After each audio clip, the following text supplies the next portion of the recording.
ఎప్పుడైనా అమ్మ అన్నం తిన్నావా అని అడుగుతావా? నీ బతుకెట్టుకుని ఏ రోజైనా అడిగావా? కానీ ఆయన అడుగుద్ది ఏమన్నా తెలుసా? ఏమన్నా తిన్నావా?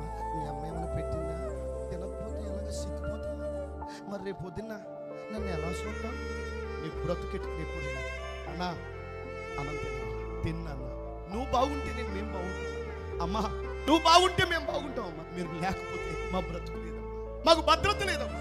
అమ్మా నువ్వు బాగుండాలి, నాన్న నువ్వు బాగుండాలి, నా కోసం నువ్వు ఎంత శ్రమ పడుతున్నావు కదా, నేను తొందరగా ఎదిగిపోవాలనుకుంటున్నాను, నీకు సంతోషాన్ని తెచ్చి ఇవ్వాలనుకుంటున్నానని చెప్పే పిల్లలు ఎంతమంది ఉన్నారు?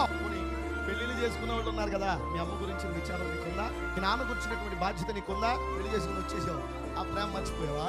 వాళ్ళు నీ కొరకు ఎంత సమయం వెచ్చించారో మర్చిపోయావా? కొంతమంది ఆడపిల్లలకి దెయ్యం లాంటి స్వభావం ఉంటుంది, దానికి ఎప్పుడు పీడించుకుంటాం తప్ప ఇంకో పనే ఉండదు. మేము మనుషులు అన్న విశ్వాసం సంస్కారం మర్చిపోయి తల్లిదండ్రులు పీడించుకుంటాం. ఏం పెట్టావు నాకు?